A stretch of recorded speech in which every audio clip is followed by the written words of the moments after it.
Welcome to Spreadsheets and Sliders, where the GMs are sharp, the Sims are cruel, and we're all just looking for spreadsheet glory in a virtual world. We're your hosts. I'm Jacob Red Sox, and with me, as always, is Aaron Mariners. 2032 marks the start of our 8th season of Top Shelf Baseball, and the very first in OOTP 27. Hopefully, the new advanced metrics will allow us to become more nuanced in our analysis of the league. As we near opening day, we've seen plenty of action in both free agency and the trade market. This episode will be discussing any major moves and how they'll affect the league in the near future, especially the cornerstone signing of starting pitcher Ogniaslav Ali out of Macedonia. Additionally, it's worth noting that the change in OOTP's scouting engine has caused many player ratings to fluctuate, so we'll likely be seeing higher variance between our prior assessments and the current state of each franchise. We'll begin today's episode by talking about the Chicago White Sox, last year's surprising World Series champion. They came out on fire in the 2031 postseason, and now they seem to be going into a different direction heading into 2032. Yeah, so far in the offseason, the White Sox haven't added any major players, but they are dealing with the two big departures of right fielder Aaron Judge and catcher Kyle Teal, both of whom rejected their qualifying offers. Yeah, those two guys were pretty big parts of the engine last year that drove the White Sox. Kyle Teal, in particular, was the World Series MVP and is one of the elite catchers in Top Shelf and in the game in general. Aaron Judge, I think, makes a little more sense to let go of. He's an aging player, still has some skills, but for sure has injury risk, and there are pieces that you can replace him with. I'm more surprised that Kyle Teal actually went and was released into free agency. Yeah, the White Sox don't really have someone to immediately take the place of Teal on the major league roster. Even with their prospects, they're still probably a year or two out from Jesse Lara, being able to come up and play catcher. He definitely needs some work at defense. And even though he was the first round pick last year, he's still pretty young. Well, you're right in saying that there isn't necessarily an immediate replacement for that catcher position. Chicago does have talent loaded all through its minors and young talent that was pushing towards the majors in other positions. So it is reasonable to think that they may be able to balance out that loss by pushing for a bit of a youth movement in some other positions. Yeah, they will be tearing down a little bit of their roster, though. Corbin Burns, Riley Green, and Cheng Hao Guo are all on expiring deals right now. All of them are a little bit older, so we don't know if they're really going to be extended for another competitive window. Chicago does have one exciting breakout candidate, though. Justin Berry. He's in line for full time at bats this year. He absolutely mashes versus left hand pitching. And even though he didn't do much in the majors last year or with Philly before the trade, he got a huge boost in power over the last calendar year, going up 10 to 15 points depending on your scout. And he's primed to replace the power that they're losing with Aaron Judge. Another team that has an infielder that's looking to make some noise this year is Minnesota. One of their major additions over the offseason was second baseman Joe Mizek in a trade with St. Louis. He's a bit of an underrated player, in my opinion. He had just his debut last year, but does seem to be ready for the majors, and I believe he's going to be getting a big chance to earn a starting job in Minnesota this year. Yeah, Minnesota has one of the lowest payrolls in baseball this year at $75 million. So even if Mizak doesn't work out, Minnesota is poised to make major upgrades at the deadline if they're in position to make the postseason. Now, however, one of the things that I think is a little bit questionable, or I'm not really sure what Minnesota is doing, is how they've posted ace John Klein on the trade block. He does only have one more year of team control, and he's 29 years old, but he is still an extension candidate. He has put up fantastic numbers for 3 years in a row now, and he still will probably get Minnesota a big haul if he's able to be moved. But as you said, with these trades for both Joe Mizek and the acquisition of left fielder Hagen Wright, Minnesota could still win this year. Now, one of Minnesota's great rivals in top shelf is the Cleveland Guardians. Cleveland, as we've talked about in the last couple of years, has been both unlucky and underperforming. Now, they did lose Christian Campbell in the offseason to free agency, but what they lost, they have totally made up for by trading for second baseman Christian Hernandez, who's come off a career year with Miami, signing starting pitcher Tanner Bybee to jump right into the middle of the rotation, and acquiring left fielder Zach Veen, who previously was with Baltimore for a few years. Now, Cleveland's rotation is definitely one of the strengths of their team. You have Kuriyama at the top, and he was an absolute fiend last year, obviously. Definitely going to be carrying that team for the next few years. But as we've known for the last couple of years, starting pitcher Tim Katucci has been that ace in waiting. He has maxed out, though, in those 3 seasons at 164.1 innings pitched. And he's had a couple of injuries, and sometimes his stamina just hasn't really held up. So if Cleveland's rotation wants to be taken seriously, then he needs to go deeper into games to be considered a true ace right behind Kuriyama. I think this is the year that Katucci is going to have that big breakout, though. Katucci has taken, by my scouts' estimation, a big step forward over the offseason with a bunch of ratings increases. And at this point, I am looking at him to really push for that two headed monster, like you mentioned, for the Guardians. He is going to really be the key to having some consistency because last year, only really Kuriyama was a guy that you could count on to win a game every single week. And unfortunately, even the best of aces can't solo carry a team to the postseason. Yeah, hopefully Cleveland can put those last 2 years behind them and really show what they're made of this year, especially taking advantage of those young starting pitchers. Now, speaking of rotations, if we go over to Detroit right now, Detroit's one of those teams in the last couple of years that went all in and hasn't really been able to push through to the promised land yet.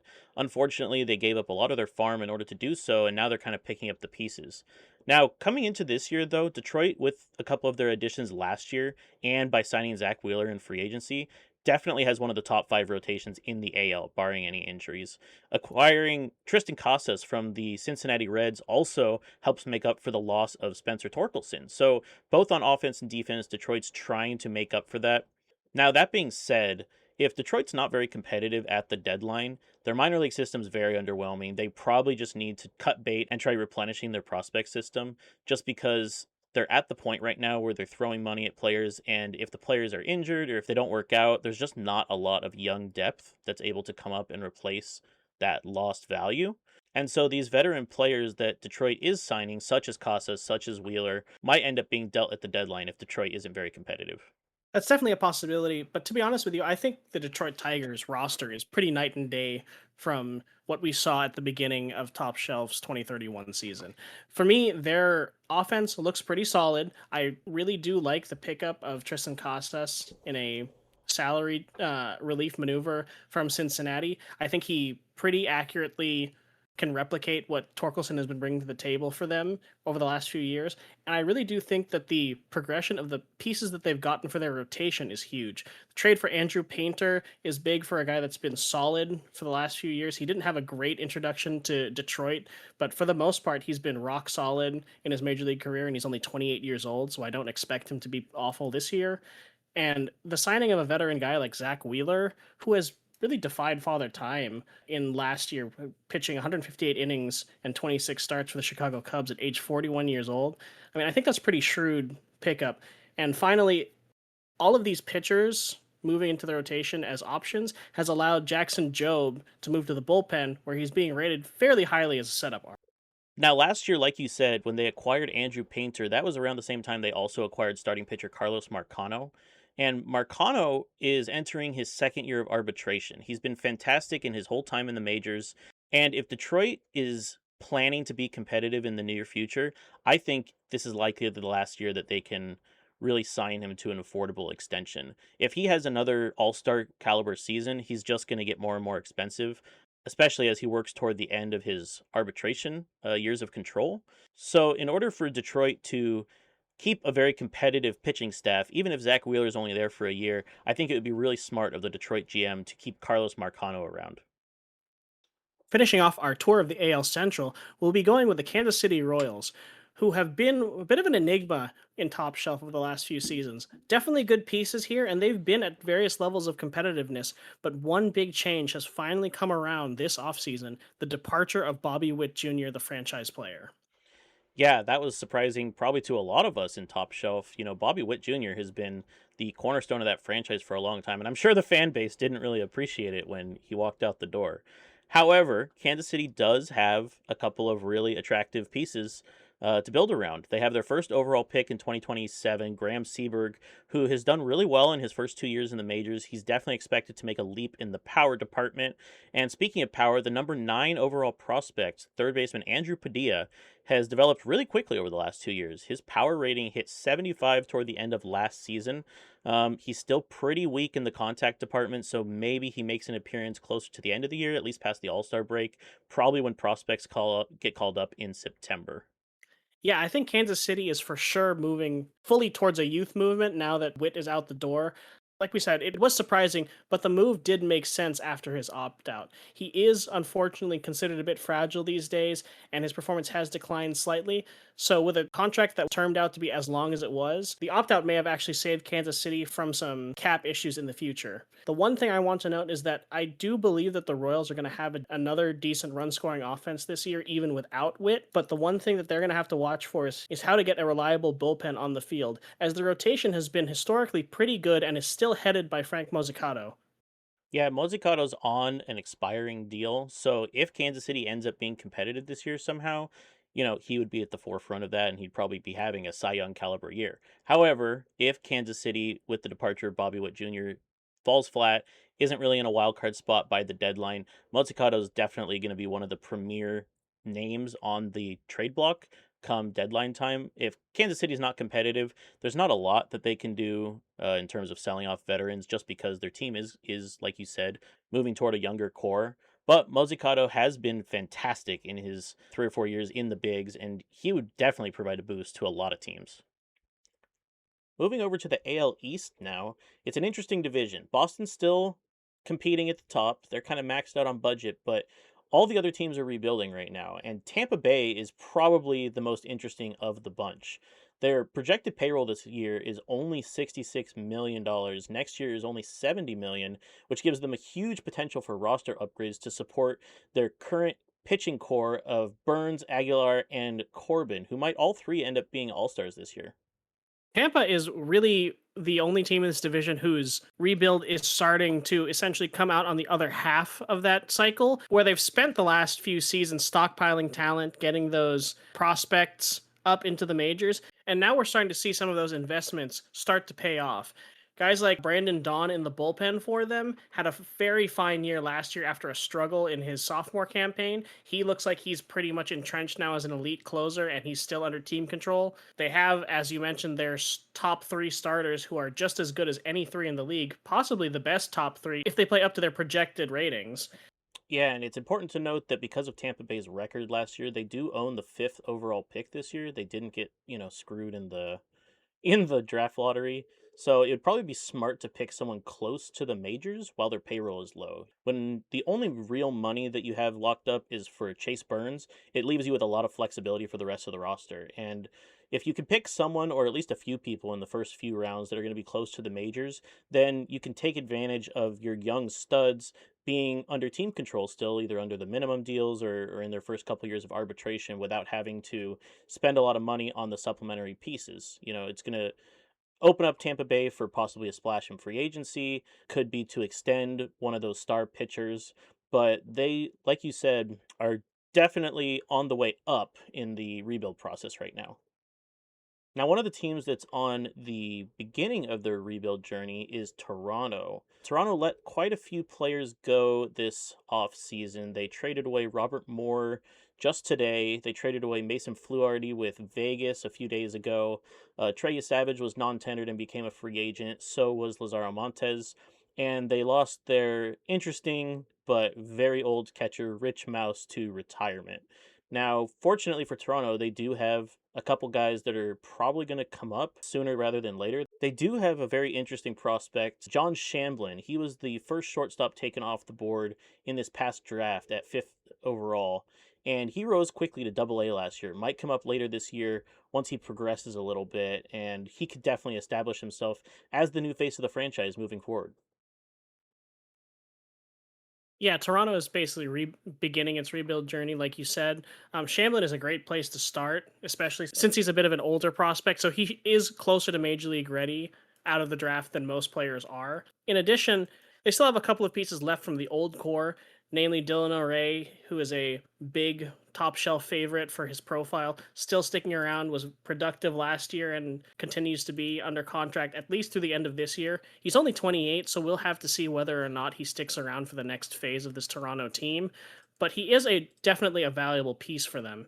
In addition, their pitching core is actually still pretty good even after the departure of Trey Savage, who was a captain on this team.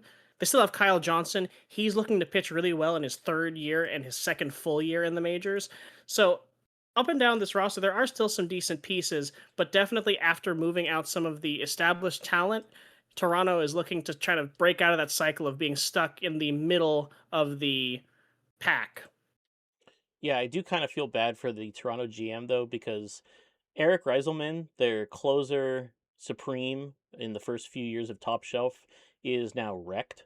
He only has 5 years of service time, and being wrecked at that early on, it's kind of like how Arizona has been dealing with the Jacob Steinmetz injuries. Now, unfortunately for Reiselman, that means that you're probably not going to get too many innings out of him. He's only pitched a combined 60 innings over the last 2 seasons, which is super unfortunate. But the GM still decided to re-sign Reiselman for the next 2 years, 27 million over the next 2 years, when the team isn't expected to be very good. It might just be a popularity move, but it's hard to speculate at this point.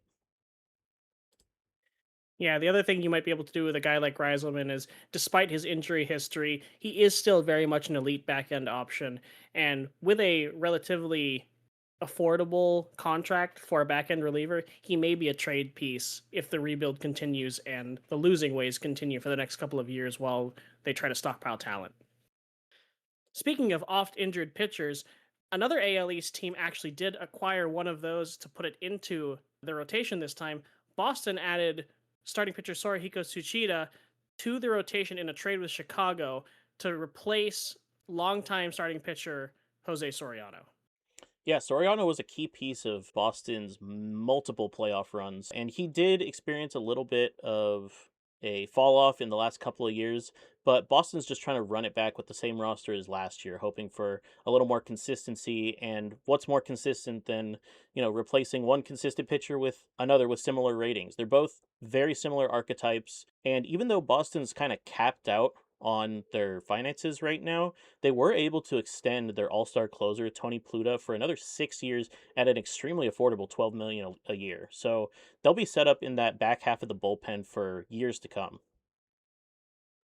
Yeah, the price tag on Pluta is one that was very fortunate. He didn't have quite the hot end to the year as he normally does, but with his body of work and with his ratings, it's going to be hard to find someone at that level, at that price to replace. So I was really happy with the contract that we were able to negotiate out with him. Speaking back on a second to Tsuchida, he's been a bit maligned in the last few seasons where he's not really had the greatest clubhouse reputation, but over his last 3 years, he's been a pretty consistently good starting pitcher. And despite missing a little bit of time in both of those, Boston's going to be hoping that he can throw us about 150, 160 innings at the very least, because he does still have pretty good stamina ratings. It'll all be up to the training staff as to whether or not they can keep him healthy. And, there still also even is upside to maybe pushing back towards the original performance that he had when he was signed for the first time in Philadelphia. Yeah, the rotation is pretty stable right now in Boston.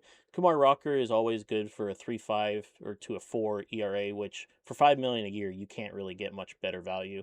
Yanagita is still there for a few more years, but the important part here with Sachita is he's kind of the stopgap until number 2 overall prospect Jerry Smith can make it up to the majors.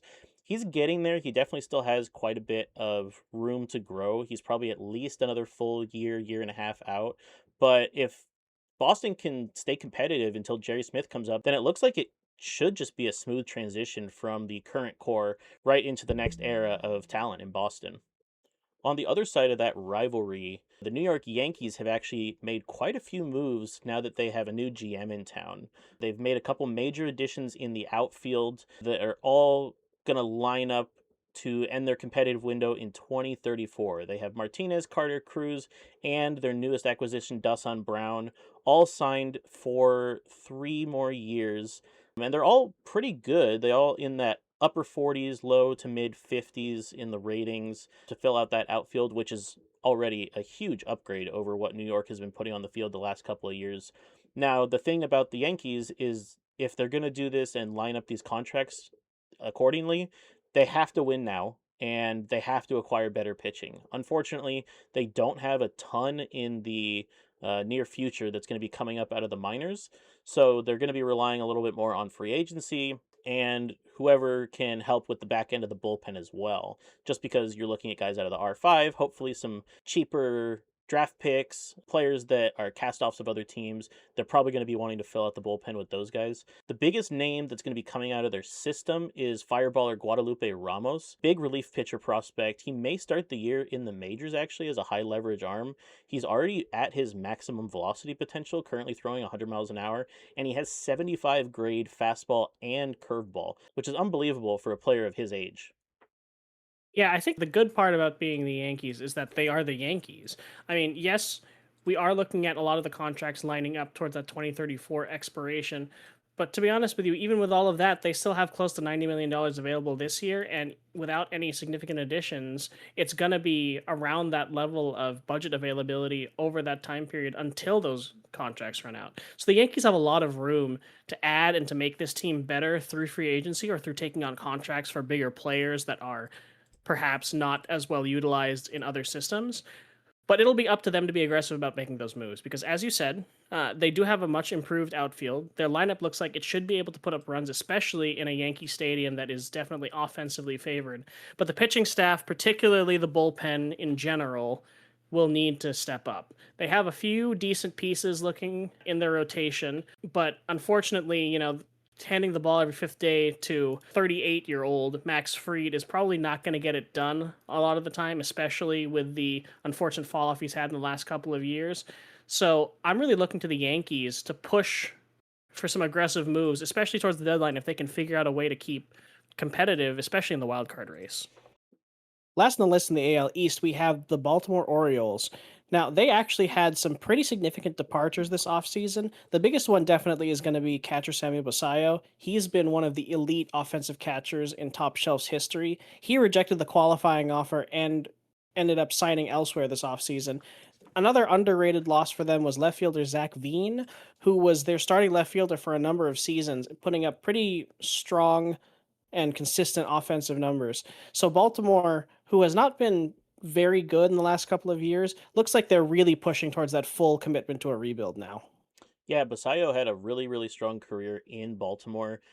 He basically averaged 28 home runs a year over 6 full seasons in Baltimore.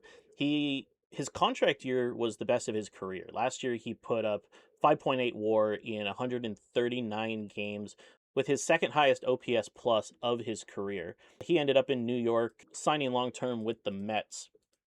And Baltimore now has some questions to answer. Creed Willems is in the last year of his deal, and he's not exactly a catcher. He is more of a DH type, doesn't have a great defensive profile for being behind the plate, but he has also been a huge power threat in his time in Baltimore. Last year led the league with 45 home runs and 126 RBI while playing a full 162 games for the last 3 years. So Creed Willems could be an extension candidate, but he's probably going to be a little bit pricey. Baltimore's going to have to make a couple decisions regarding those extensions as we see which direction they go. Taking ourselves out west in the American League now, we're going to start with Las Vegas because they were a sleeper last year in terms of being a playoff team. They did just barely sneak into that playoff picture. However, they've made some big moves this offseason. They were not content just being a fringe playoff team. Yeah, don't talk to me about the Vegas sneaking into the playoffs last year. That was some top tier baloney. Because they also got the better draft pick to beat out their tiebreaker to get in to the playoffs and also get one higher pick. Not happy about this. Not biased at all. Anyway, getting back to how the A's are going to perform this year, they have made huge moves in the offseason, signing Bobby Witt Jr. to a 6 year, $222 million deal. Has an opt out after year two, but obviously that's a major signing. And they also went ahead and signed one of the biggest reliever free agents we've seen in a while in Hiromoto Mukai from Japan. He was an international free agent that came over at 80-80. He looks like he's a little bit better against same-handed hitters, and he's a lefty. But actually, after the acquisition of Mason Fluharty from Toronto, currently Vegas has Mukai in a setup role. So that just shows the depth of talent they have in the back of that bullpen already just to start off the year. Yeah, I think one of the most interesting things about the back end of that Las Vegas bullpen is that it's got something that you don't see very often, in that all three of their high leverage relievers, or at least projected high leverage relievers, are all lefties. That's a big weapon versus some of the elite lefty hitters in the game. And it means that they have three different options that they can throw out there, even in the middle of a game. If there's a key at bat with a very high leverage hitter, someone like a Nick Kurtz, for example, they have plenty of weapons against guys like that. Now, I don't want that to take away as well from the fact they have a very, very good starting rotation. Wei and Lin still looks great. Marco Solis is going to be in year 4 now, and he's been good every single year. He actually started the most games in the majors last year at 34, so he's been pitching a ton of innings. I personally think that the moves that the Athletics did this offseason are really great for baseball. I think it's super good that a small market team is taking their shot, and when they see things that they like on the market that fit their needs, when they strike like this, I really think that the Athletics can make some noise even in a division that's traditionally been top heavy like the AL West. Yeah, and honestly, this was kind of something they needed to do because they're in the red financially, but with a penny pincher owner who really hasn't put anything into the team the last few years, the market has suffered tremendously. Their market size is above average, but their fan loyalty is minimal. It's one of the worst in the league, and that's really unfortunate because if you look at some of the young players that Vegas has developed over the last few years, they deserve to make a name for themselves, especially by going deep in the playoffs. And no one better than Slade Caldwell, who is in arbitration right now. I think they should be extending Slade Caldwell as soon as possible. Last year, he led the league in hits, triples, average, and OBP. Almost had a 400 OBP last year in his breakout campaign. And at 71-71, according to my scout, with excellent speed, excellent fielding, and huge leadoff skills, he's definitely a franchise cornerstone. Since we're on the topic of contenders in the AL West, let's move on next now to the actual division leader from last year. We'll go to Anaheim. Now, they had a few departures this year where they traded away a few players in order to actually reload the system. They've won 100 plus games in the last 2 years, but it looks like they're trying a little bit of a shakeup since they haven't been able to make it past that first or second round of the playoffs.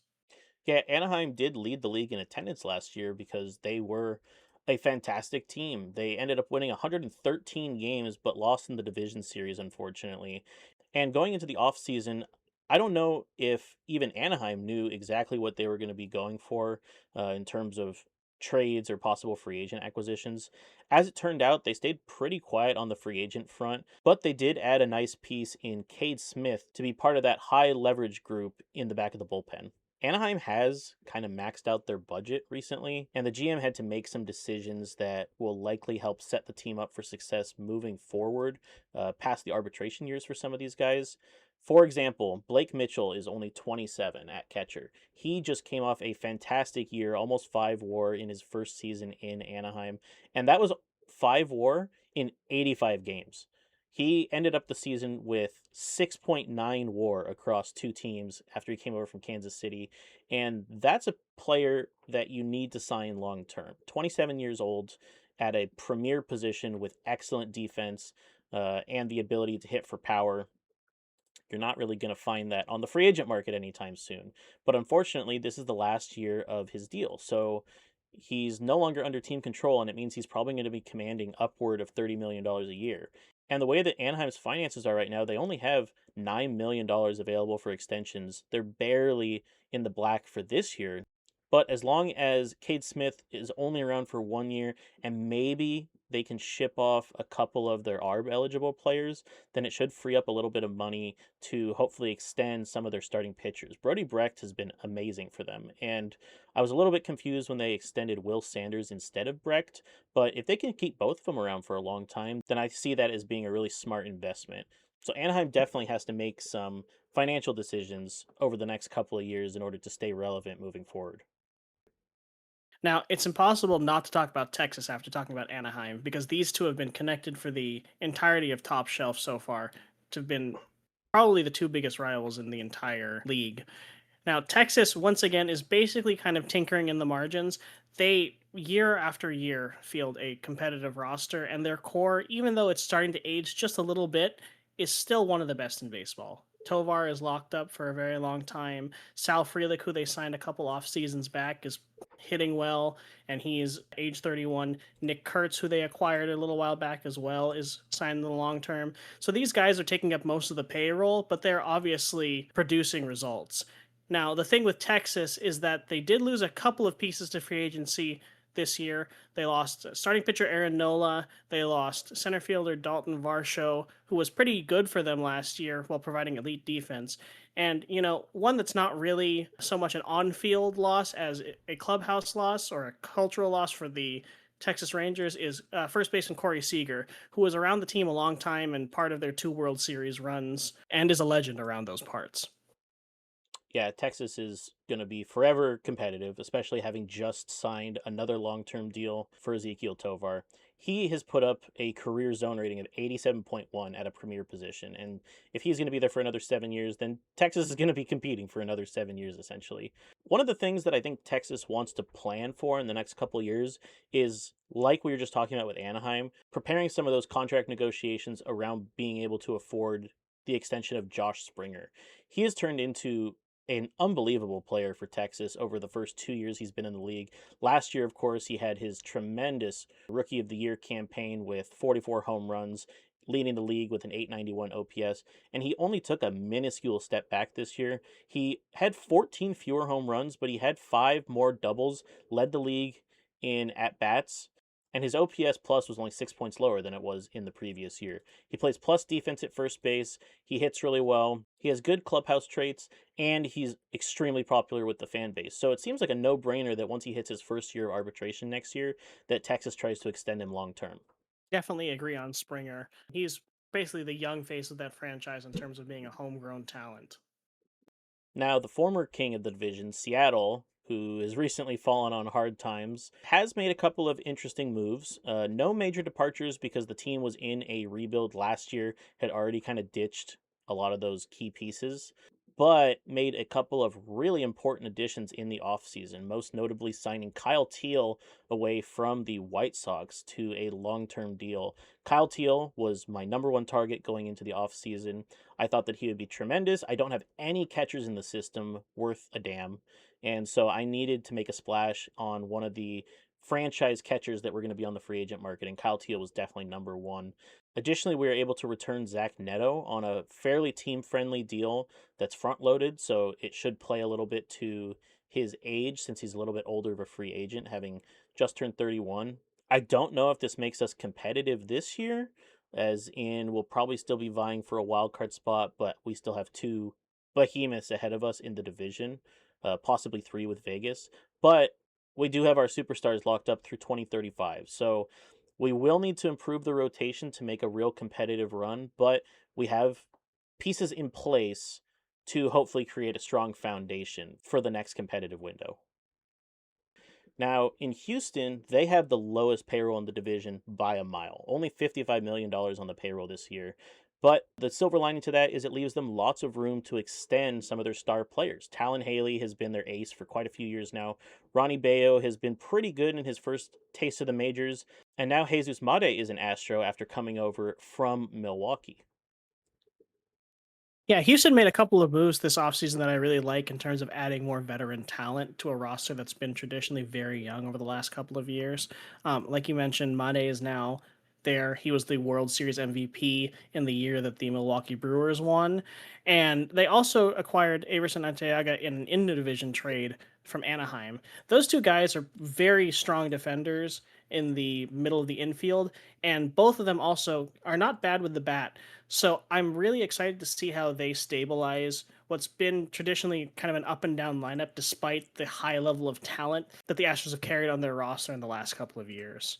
One other thing is that I'm really looking this year for their rotation as a whole to take a big step forward. Georgie Larson has been tantalizing top shelf with his potential for, it feels like forever at this point. Last year, he was excellent again, in the sense that he led the league for the second year in a row in Ks per nine, finally, actually, because of his volume, led the league in strikeouts, but he also led the league in walks with 99. So that's something that I really think that he's going to have to try and work on for this year because it all averaged out to being a good but not great year.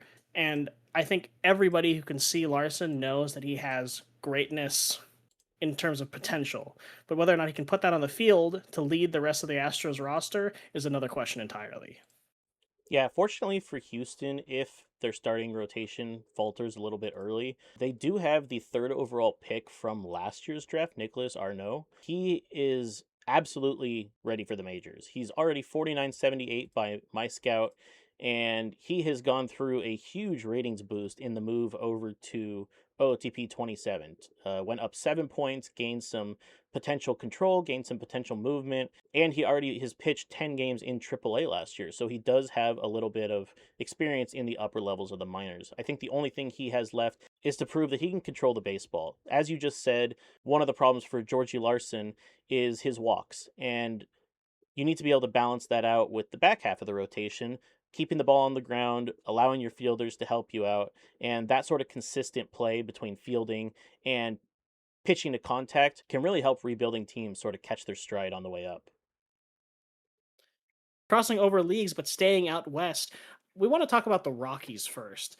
Now, again, I it's kind of a refrain at this point, but I do believe that the Rockies are an up and coming team, especially this year. And I really like, even though that they haven't made too many moves this offseason, I think that the moves that they've made have been effective. They added first baseman Christian Campbell in free agency, who is a solid pickup, hits for decent power, plays great defense at first base, and is a good veteran presence. But I think one of the most important things that they've done is they actually were able to swing a trade for starting pitcher Larry Ellison from the Cincinnati Reds, who has been a long time hot prospect, originally drafted by the Angels, but he should really help fortify a pitching staff that is headed by last year's Cy Young Award winner, Jackson Baker. Yeah, Ellison is a pretty good pitcher for cores, honestly. He doesn't have the best stuff, doesn't have the best control, but he is still a ground baller with good velocity. Now, yeah, in Cincinnati, he was brought up really early, and it did stunt his growth, I would say, in a major way, because unfortunately, he doesn't have that high of a ceiling anymore, especially with the stuff on his pitches. But fortunately, ground ballers play pretty well in cores, and Ellison has perfect traits, which is what you want from a potential ace. Now you don't need to acquire another ace when you have the reigning Cy Young Award winner and third year pitcher Josh Easley, 25 years old, also has that great ground ball profile. He has missed some time over the last couple of years, but in 27 starts last year, he still put up a 4.3 ERA, which is decent at cores, and they weren't crazy competitive last year. So if he can take a step forward, combine that with the ace level production of Jackson Baker and the presence of Larry Ellison in the back of the rotation, then really Colorado just has to rely on their additions on offense, and none more apparent than the huge boost to the ratings of Ice Cream catcher Carson Capraro, who was their first round pick 2 years ago in the 2030 draft. Excellent defensive ratings at catcher, had a huge boost to power, gained 15 current power over the offseason essentially, and now I have him at 72.79 at catcher. We talked about this briefly off camera, but it's incredible too that he happens to be a switch hitter at the catching position with completely even ratings on both sides. Yeah, I think Caprara really could help lead the charge for this rejuvenated Rockies team. And, they've been kind of flirting with decency, honestly, over the last few years. But with some scouting increases and with some shrewd moves, I think there may be a chance, especially with the changes going on in the rest of the division, that they push towards either the top or at least a wild card spot going forward. Yeah, it is important to note that Christian Campbell is coming off a career high in home runs and slugging percentage. It wasn't the biggest name coming out of the free agent pool this year, and he does have just under $100 million contract, so he still is the biggest name in Colorado. But I don't think everyone thinks of him naturally as that power threat, since he's traditionally been a little bit more of that utility player, has a little bit of pop, a little bit more gap power, some speed to go along with it. But 26 home runs in Cleveland, that's going to play to at least 35 in cores, and he's going to slot right in behind a number of really promising bats, most notably the now superstar shortstop Victor Cavazos, who's going to be in his third year in the majors. Now, Cavazos is good, but he's no Billy Carlson from San Diego. San Diego is working with who could potentially be one of the next great two-way players in Billy Carlson. Yeah, Carlson has been a primary shortstop for the San Diego Padres over the last couple of years. 2 years ago, actually, he won an MVP playing just shortstop. But it seems like he hasn't quit throwing side sessions, in his free time. Because just over this last offseason, we've heard inklings that he's gained a bunch of ratings back in his starting pitcher role. So there have been, sort of back and forths about whether or not he may end up slotting back into that rotation spot. He has been fragile over the last couple of years in terms of injury proneness. So there's always that worry that for a two-way player getting, essentially double the workload of a regular player. But it almost may be at the point where Carlson is forcing San Diego's hand where I mean, it's almost impossible to not try and utilize that level of value if it's just being dangled out in front of you. So, in terms of being the center of the operation, I think Carlson will be great for that for the Padres. The other thing is they've made a bunch of tinkering moves as well. They said goodbye to longtime starting pitcher Daniel Carrada, who stuck around for them through thick and thin for the last couple of years. However, they've traded for starting pitcher Ben Joyce out of Anaheim. They signed a couple of guys to shorter deals. First baseman Yordan Alvarez is one. Center fielder Dalton Varsho is another. And those guys can help transform a San Diego offense that was a bit more towards the middle of the pack last year compared to what we're used to seeing. Yeah, I know San Diego was really looking forward to adding Ben Joyce into their rotation. Unfortunately, this sim, he tore his labrum and he's out for 6 months. So that's a huge blow to the San Diego rotation, and it really puts a lot more pressure on Billy Carlson to sort of step up and fill that rotation spot. There's not really a lot of forgiveness now, having lost one of the main starting pitchers for the rest of the year. Now, San Diego, through their financials, is showing a competitive window that could end in 2035, but Billy Carlson hasn't been extended yet. Morton Grazier is going to be eligible in a couple of years. He should hopefully be extended. And if San Diego, like you mentioned, continues to play smart with their finances, they should be able to hopefully continue that competitive window for the next 10 years, which would be really exciting, especially if Billy Carlson ends up being a successful two-way player. Staying in California, the next team on the docket we have is Los Angeles in the Los Angeles Dodgers. Now, they actually have been a little bit more active this offseason than we've seen in the last couple, which is great for them. We see that they've added relief pitcher Emmanuel Clase. They traded for Troy Taylor from Anaheim, and they also signed one of the international free agents in Atsuhiro Mukai, who is a catcher out of Japan. Now, they did lose an older relief pitcher in Matt Strom to retirement.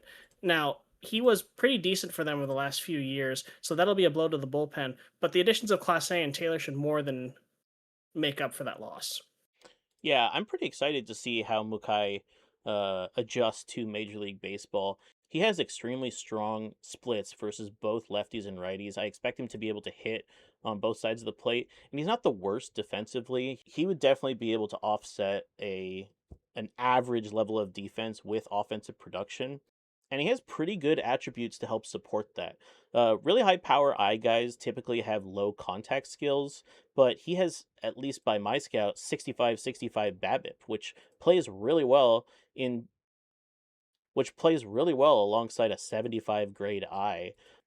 Like you mentioned, LA is made of money, but they haven't been very competitive over the last couple of years. One of the things I do want to see out of them is a little bit of focus on their young talent. Like you mentioned, Matt Strom just retired. He was an older pitcher. Emmanuel Clase is nearing the end of his career. Troy Taylor's getting up there in age, but he's not super old yet. But Yoshinobu Yamamoto is getting up there in age as well. So we're starting to see the end of this competitive cycle for the Dodgers, and they need to start leaning into a little bit more of their youth. They have two really, really high starting pitchers, the number 5 and the number 18 prospects, Wilson Anderson and Manny Tristan, who are both ready to hit the rotation pretty much whenever. And that should help reset these massive contracts that LA has given to the pitching staff. Yeah, that'll really help them. And, the good thing about being the Dodgers, just like being the Yankees, is that you always can find a way to make some money. Right now, they're capped out because they've been taking on a bunch of money in order to field the roster that they have, especially with the additions of those two relievers who are, kind of big money guys and the catcher, Mukai. But over the long term, they'll have some room available. Even next year, they're going and getting about 70 million available after some salaries expire. And even though the Dodgers haven't made the playoffs in the last few years, they definitely have the core to get there. It'll just end up being whether or not they can find the consistency, mostly in the pitching staff, because they've really been pretty good at scoring runs. Roki Sasaki is just as good as ever, although he's finally hitting that age 30 mark. So really, it's one of those where they're going to have to see whether they can keep and put up enough run support for a guy this good to carry themselves to the playoffs over some teams that have been, rising in the West as well. Yeah, one of those teams that is on the way up right now is the San Francisco Giants. Just noticed that they have signed their ace, 27-year-old Ty Horn, to a 4-year extension. Could be that they're trying to line that up with their competitive window or just the potential decline after age 30 of Ty Horn. 4 years to a guy that by my scout is 70-70 seems a little low just because you're not going to find that type of value on the free agent market that often, and especially for that price. It's 4 years with an AAV of about $24 million. So you're getting a ton of production, a sub 3 ERA essentially, in 200 innings for a very affordable price. But fortunately, San Francisco, even with having let go quite a few players, has still surrounded the pitching staff with some good talent. Right fielder Dustin Miller, who was their second round pick in 2027, got his first All Star nod last year on the back of a whopping 50 doubles to pace the league. Yeah, I mean, San Francisco is one of those teams where I feel like you just kind of have to trust the process, especially with the GM that they have right now. Because on paper, they're basically showing mostly departures. Longtime first baseman Yoshitsugu Moriguchi, who was picked up in international free agency a number of years ago and developed there in San Francisco, rejected the qualifying offer this offseason and became a free agent. Reliable starting pitcher Tanner Bybee is now a free agent. And, Jordan Alvarez, who had a decent year in San Francisco, also was not re signed. In addition, a couple of R5 guys were let go in catcher Francisco Velasquez and starting pitcher John Jansen. Both of those guys went to Cincinnati, and both of those guys, by at least my scout, were showing as being major league ready reinforcements. So on paper, like I said, looks like there's a lot of losses, but San Francisco seems to be a system that's flush with talent. They've replaced at first base Moriguchi with Tony Gomez, who had a great start to his career last year in 65 starts, 77 games. He looks like he will be picking up at first base and making sure that San Francisco doesn't miss a beat. In addition, they also have, guys like you said with Dustin Miller, Nate Barrier, Diego Velasquez, even at third base, a guy like Jeff Brock, who hasn't had any time in the majors yet, has been performing great in AAA after being picked in the 2028 draft and looks like he's ready to just take over that spot. And as a, rookie incoming captain, I think that San Francisco is probably going to be poised once again to be at the top, if not the top team in the NL West. Yeah, I was pretty surprised by the move to not protect John Jansen. He was a top 100 prospect. I think he's in the 80s right now, like 86 maybe. I thought he was going to be in the rotation this year, and unfortunately, he was let go and is now in Cincinnati. So props on Cincinnati for picking him up right there. San Francisco is going to have quite a few names coming off the books after this year. Bailey, Green, Doyle, Net, and Ortiz are all projected to come off the books. And with only a $72 million projected payroll next year, it leaves a ton of room for roster upgrades or extensions. After extending Ty Horn, maybe San Francisco would look to extend their other starting pitcher who's done really well over the last couple of years, Cade Vernon. He's definitely a good candidate, especially if he puts up another strong season this year. But they'll definitely have to look to spend that money on some star pieces, possibly veterans going forward, just so that the pressure is not on all these young players to perform past their ratings suggest. Finish our discussion of the NL West, we now have the Arizona Diamondbacks, who made a couple of pretty decent additions this offseason after having, unfortunately a bit of a down year last year. They picked up starting pitcher Jose Soriano, a longtime Boston and Chicago guy, as well as trading for Robert Moore from Toronto. Yeah, Robert Moore is still pretty good. He is good for probably 2.5 to 3 WARs, depending on how many at bats he has or if he's platooned. But Arizona, I'm not entirely sure what their plans are right now. They have acquired quite a few young stars over the last couple years. They definitely made out ahead with that Corbin Burns deal where they acquired AJ Gracia, and he still has good ratings, even though he had a down year last year. But even with these young players, Arizona decided to renew their franchise player Corbin Carroll through his age 36 season amid declining performance over the last 3 years or so. I know that the GM was really struggling with the decision to either let Carroll go or renew him for a long term deal. Hopefully, he regresses slowly while the outfield prospects develop. Fortunately for Arizona, they do have 5 prospects in the top 100, but all of them are still at least a year out, other than second baseman Edgar Diaz, who might hit the majors this season, probably toward the second half of the season. He's listed at second base right now. He's more of a contact guy, but his defensive profile fits third base a little better because he has a strong arm, so he might end up splitting time with Jose Fernandez instead. All right, over to the NL Central now. Milwaukee's still the team to beat in the NL despite an LCS exit last season. They did post multiple superstars on the trade block recently. Jackson Churio is expiring. He has an option next year. And Mike Bove is also expiring. He's been sort of a fan favorite there, been extremely clutch in multiple playoff runs for Milwaukee, but he's now on the block. I think Milwaukee is starting to run into that financial burden that you run into when you've been successful for a really long time.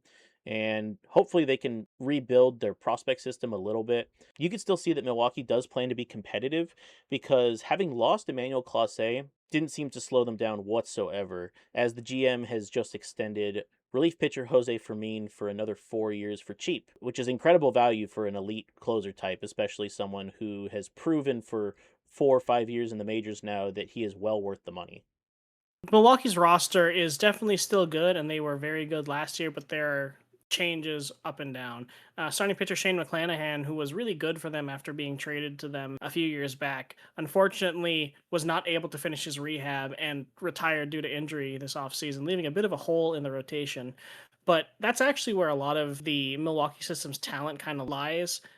They have Ryan Taylor there, who is going to pitch his third year in the majors now. He's got great ratings. Justin Lamkin has been pretty solid. Blake Illich is probably their best overall prospect. He had a cup of coffee in the majors last year and is going to be relied on for more innings this year. And of course, they had Logan Webb, who was a runner up in the 2031 Cy Young race. So they still have good pieces. And I'm looking at Milwaukee as still the team to beat in the Central, despite a few pieces being shifted around on the surface level. Now, Jacob, one of the most interesting teams I think in this whole offseason is how the Chicago Cubs have gone about their business. They added first baseman David Gray via free agency. He's good for a bunch of home runs, bunch of walks. He's really that DH type. But Chicago is very, very extremely boom or bust with the hitter archetype that they've locked onto. They could be on pace for record power numbers, but currently with Kawasaki, Gray, De Los Santos, and potentially Kiyuki Kageyama coming in there, there's a lot of swing and miss in that lineup. For sure. I mean, the Chicago Cubs are kind of being, to me, almost run like an experiment of how many Kyle Schwarber, Adam Dunn type hitters can you roster before it becomes too many. Right now, I mean, I'm pretty excited to see these guys mash. I mean, Garay had a down year last year, but he didn't have a huge tanking in his overall ratings. And I think a move back to a more hitter friendly ballpark in Wrigley should help those power numbers push back up. I mean, he had 29 last year, which was down from his rookie year of 42, but his walk rate never changed at all. He led the league in walks last year. And between him and Kawasaki, it's going to be a race to see who has more walks and who has more strikeouts. Yeah, honestly, that's pretty much exactly what this team is going to be. There are some pretty interesting pieces on the other side of the ball, though. Both of the relievers that I've sent over to Chicago in the last couple years received ratings boosts upon moving over to OTP 27. Ryan Harbin, now at a 69.69 by my scout. He ended up last year with a 2.21 ERA and led the league with 44 saves. He's still around for another 2 years on a very team friendly deal. 2 years, about 14 mil a year for a guy that has 80 stuff and a sub 2.3 ERA. That's pretty good. And so that helps lock down the back of the bullpen. The other guy I sent over there is now apparently just as good, Bobby Burkhold. He went from a 55.61 to 64.66 upon the switch, and he has just as good stuff, but he's also a ground baller. And even though he doesn't have very good traits, that's still a very, very strong profile to fit as a 1-2 in the back of that pen. Hopefully, Chicago is able to develop a little bit more of a consistent rotation behind Seth Thibodeau, though. He's done amazing in his first 2 years in the bigs, but there's a lot less established behind him. Other than Zach Redner, Chicago's working with a lot of guys in their first or second year in the rotation. I think Pat Peterson has potential to break out this year. Luis Cypress is the number 90 overall prospect. He's still a little bit raw in that control department and a little bit in the movement department, but he's kind of on the edge. He could play at the major league level is if he has a really good spring this year. I mean, he doesn't give up the long ball, and he has a pretty strong profile with a good pitch mix and good stamina, which will allow him to stay in games and at least figure it out on his own terms. So, we talk about the Chicago offense and the Chicago bullpen, but this rotation really needs to be shored up if Chicago wants to be a serious contender coming out of the Central. Next in line in the Central, speaking of, is the St. Louis Cardinals, who had a few major additions this offseason as they themselves look to push into a wild card spot after they missed the postseason last year. Yeah, the Cardinals are in an interesting spot right now because of their payroll. So when we look at the Cardinals' salaries, everyone is coming off the books this year other than like 4 or 5 players. JJ Weatherholt, one of the big names, Luis Gastelum, who has become sort of a podcast favorite over the last few years as we watched him transition from the bullpen into the rotation.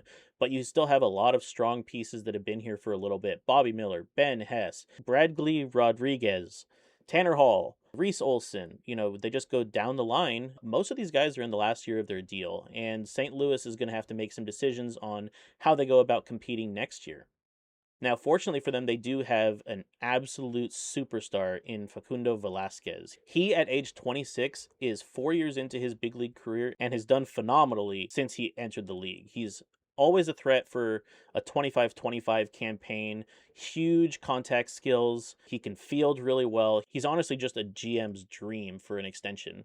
And he is in the second to last year of arbitration. So it's time to make that decision for the Cardinals GM on if he wants to commit to Velasquez long term or if he wants to try and flip him for possibly a longer term prospect haul.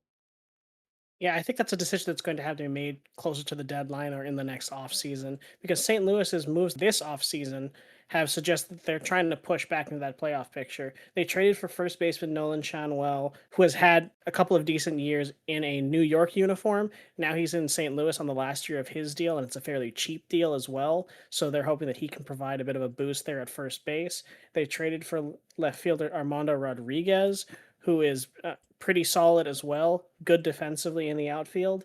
And they picked up an underrated player in second baseman Fernando Urbalejo off of waivers from Philadelphia.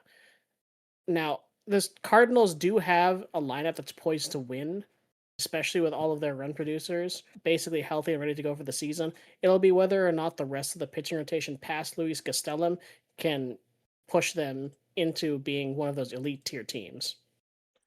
Now, Pittsburgh is coming off of back to back 66 win seasons, which obviously isn't very good, especially in a competitive division like the NL Central. Fortunately, Pittsburgh does have a couple of really strong pieces to build on moving forward. Connor Griffin, for instance, was just signed in this offseason to a 6 year extension for a pretty good price, honestly. The highest year in the deal is 25 mil. So for a guy that's playing pretty decent defense at multiple positions and can contribute about 5 to 5.5 WAR a season at age 25 of all things, at least they have someone locked down that can be their franchise cornerstone to build around, even if they move Paul Skeens in the near future. The Skeens question has basically been one that's asked every offseason, as he is continually putting up great numbers on a team that just hasn't been able to keep up with him in general. He's getting a little older, a little longer in the tooth at this point. He's 29 years old, pushing into his age 30 season this year, but he's just as good as ever in the sense that his ratings are still good. Last year, he didn't have a great year in terms of results, but that's pretty much been the only year of his career that he's had that type. So you can really expect him to bounce back this year. And with the rest of the Pittsburgh's roster still being either young or unproven, we're really looking to see whether or not Pittsburgh will be able to finally cash in on a player development pipeline that seems to have been, almost perpetually first or second over the last 5 years. After so many years of experimenting in the rotation, Bubba Chandler has finally been kicked out of that rotation and has been replaced by a much stronger ace candidate in starting pitcher Trevor Hansen. He experienced a huge rise in ratings upon our switch, and he was already rising pretty quickly with some talent change randomness over the last few years. He ended up in the majors as a seventh round pick in 2030 and didn't do so well in his cup of coffee in the majors that year. 6.5 ERA in 5 starts. Last year, he made a big step forward, pitched 170 innings, and still put up 2.6 WAR with a very respectable 2.1 walks per nine and a very high 9.2 K per nine with an inflated BABIP as well. So Trevor Hansen, at least by my scout at 60-67, could definitely be poised to replace Paul Skeens as an ace and help reset some of those finances for the Pirates moving forward. I'm definitely excited to see if he can break out and show his true potential as an ace of the Pirates. Finish off our tour of the NL Central, we have the Cincinnati Reds, who have another team that is in a smaller market that has been stuck in a rebuild for a number of years. This time, though, they've made a few moves that are finally looking like they're giving themselves some direction. Yeah, since he's been a little bit of a sad story over the past few years, and we've been hesitant to talk about them a lot during those off years just because there hasn't been a lot of action and the fan base has suffered greatly as a result. If this was real life, Cincy would be in contention for relocation, honestly. They haven't done anything for the fan base. They haven't produced great prospects in the majors, and they've really not even put a competitive roster on the field up to this point. Fortunately, those days seem to be over, since he has made a couple of really great trades to offload some contracts and to get some prospects back in the offseason. And I'm really excited to see how second baseman Willie Garcia adapts to the majors. He's the number 44 overall prospect who came via Anaheim a few years back, and he hasn't hit the majors yet. This will be his first year in the major leagues. He got a huge bump in ratings from, at least by my scout, 49.67 to 56.64 upon the switch to OTP 27, and he provides a really strong contact profile. Even just against lefties, where he has 70 gap power, that should prove to be right at the top of the lineup for these new look Cincinnati Reds. It was only 2 years ago that he led the league with 49 doubles in high or in A ball and 11 triples. So I think Willie Garcia could definitely be a breakout candidate for the Reds come this season. Definitely. And again, I want to point out that Cincinnati reaped the rewards of the R5 draft that we mentioned from San Francisco. They now have a new starting catcher in Francisco Velasquez, and John Jansen now is looking to get his first taste of the major leagues after being inserted into the spring training rotation for the Cincinnati Reds. Finally, we land on the NL East, where every team seems to be going in a different direction right now. So let's start with Miami. Now, Miami had been a top shelf playoff staple for a number of years, and last year they unfortunately missed the playoffs after trading away Davison De Los Santos to Chicago. Obviously, at the time, that was a really good move for Miami. They did exactly what they wanted to, but they lost a huge power stroke, unfortunately. This year, I think they're going to be looking to first baseman Kevin Robledo. He has 75 rated power right now.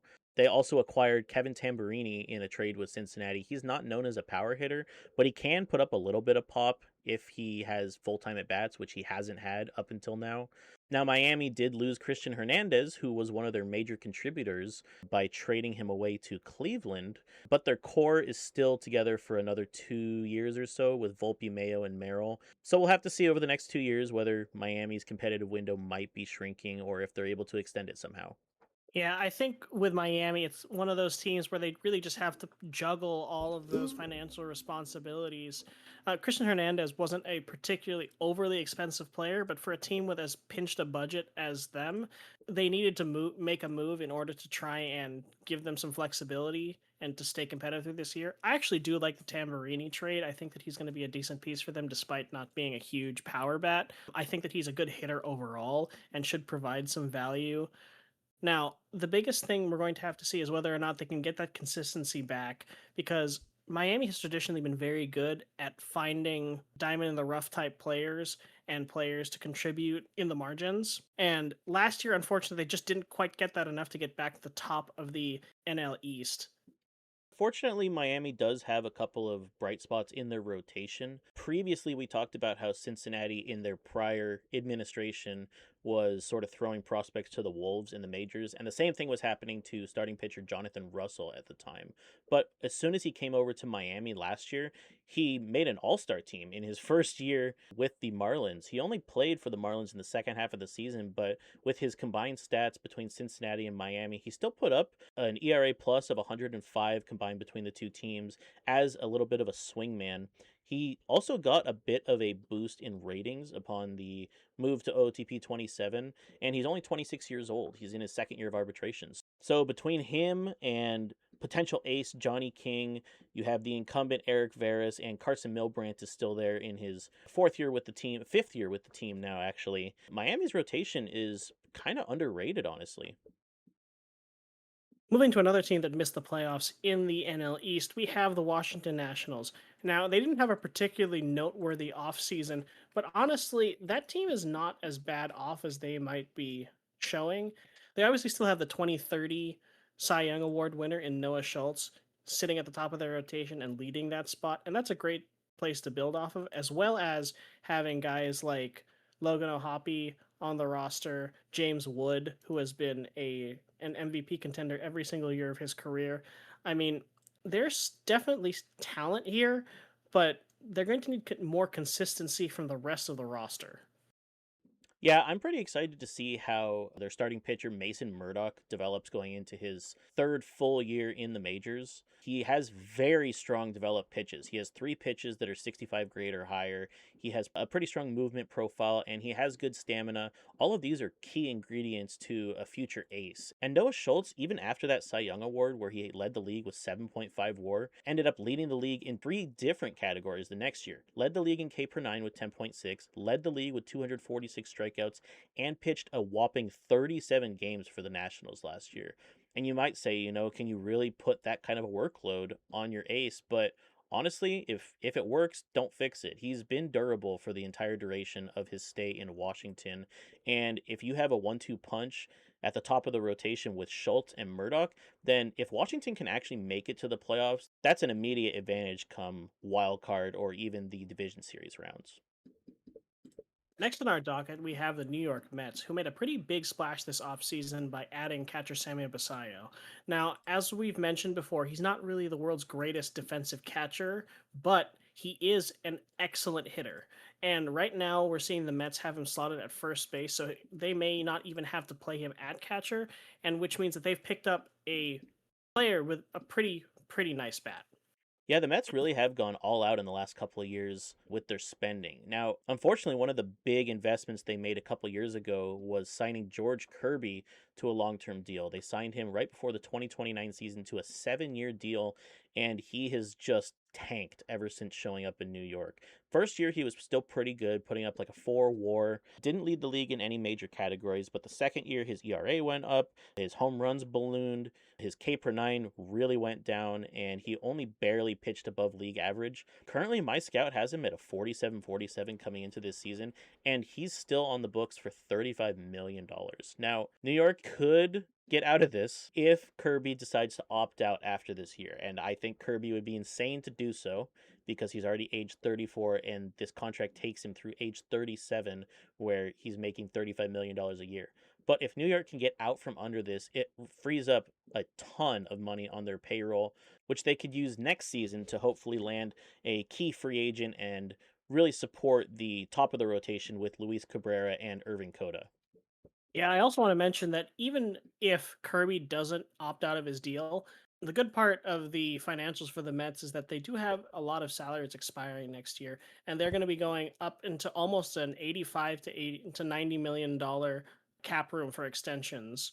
So, we're going to be seeing hopefully a little bit more aggression out of the New York markets and hopefully see these guys put together more competitive rosters as both New York teams have actually missed the playoffs, I think, for 4 or 5 straight years.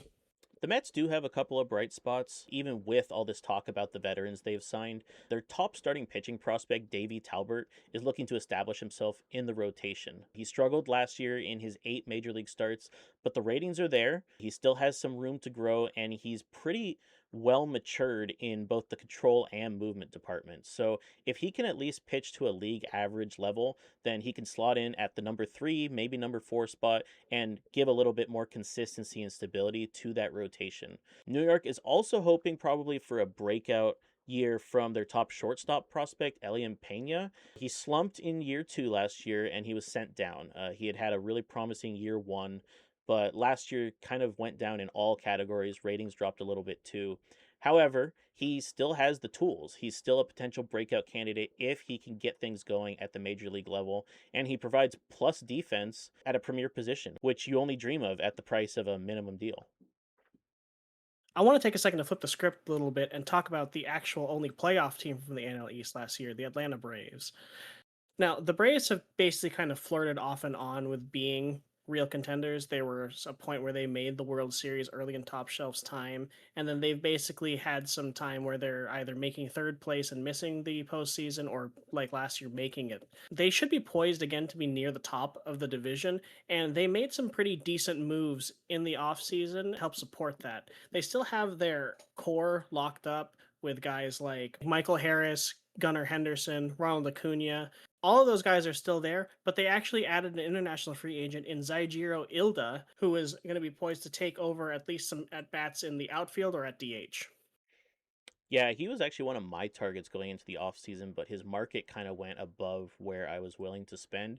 He ended up signing for a pretty reasonable 3 year deal in Atlanta. He does seem to have reasonably severe splits versus lefties and righties. He only has 70 grade power against righties, which would still be a strong side platoon, but it looks like Atlanta's planning to play him in the outfield just because they already have Daniel Cuvée at that DH spot from their trade with Cincy last year.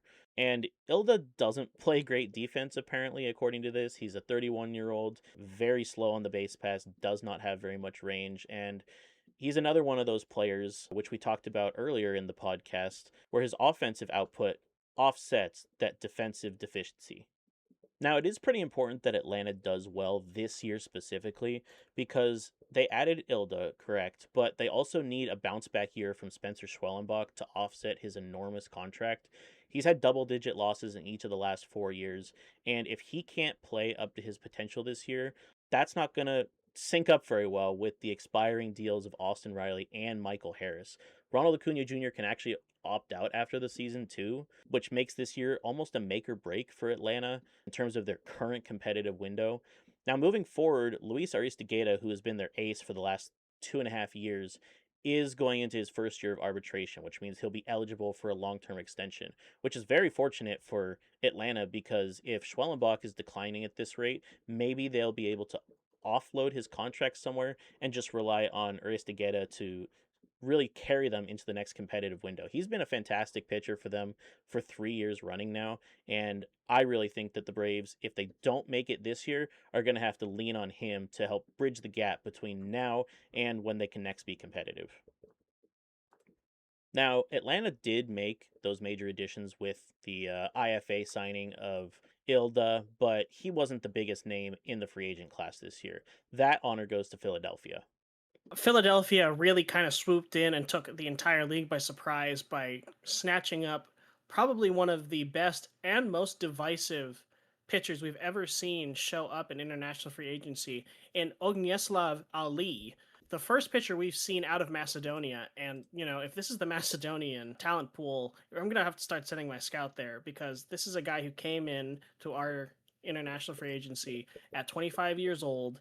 Our scout has him at 67, 73. fully developed. And, for a lot of people, this is an ace coming out of basically nowhere at an almost unheard of age. Now, I want to point this out. Ali is a bit of a divisive figure. Scouts all across the league have him rated completely differently. We've heard people say that we've had him around 80-80. My scout has him at 67-73. I also know other people who has scouts that see him as more of a 59-59 sort of number 2 type starter. So this signing is not without its risks. However, it's undeniable that this combination of talent, age, and control doesn't come around very often. So I really like that the Phillies went ahead and struck to take this deal. And I think it's huge for them because at 25, even if they end up being not as good this year, and I do think they have a chance to be good, he is young enough to stick around even if their team still needs more time to rebuild. Yeah, I think it's important too that the Phillies focused on landing this guy as their target. Brian Bales is still there at the front of the rotation, but Andrew Painter was dealt last year as the Phillies sold off some of their veteran pieces. And as good as Bales has been, he can't do it all on his own. And like you were just talking about, where Ali is kind of this polarizing scouting anomaly, my scout has him at 59-60. The scouting report actually says Ali is projected to fit comfortably in the middle of a big league rotation. And obviously, if it was me, I'm not signing him for $67 million a year for 8 years with that sort of scouting, unfortunately. So, all the best to the Phillies. I really hope that they have him scouted in that higher tier, high blue, mid to high blue range, just because he does have ace potential if he's all the way up at those ratings. But as we talk about every year with Philadelphia, we really need to figure out which way they're going. Most of their top prospects are still 2 to 3 years out, and so they'll have to rely a little more on increased major league depth in the meantime, which you can get by way of free agency, trading for potential Rule 5 guys or cast offs from other teams. But other than signing their superstar catcher, Eduardo Tate, for another 6 years, which is obviously amazing because he's a franchise player at a premium position, Philadelphia needs at least a couple more offensive threats around him. James Triantos has been pretty good for them over his stay. He's gone sort of back and forth every other year between having really productive years and having, down years. But I think he's sort of nearing the end of his time in Philly. He's approaching age 30. He has a little bit of a high price tag, and it's the end of his deal this year. So if Philly isn't going to be super competitive by the deadline, I do expect them to possibly move on from him. Jose Corona, their big international free agent signing last year, also a trade candidate.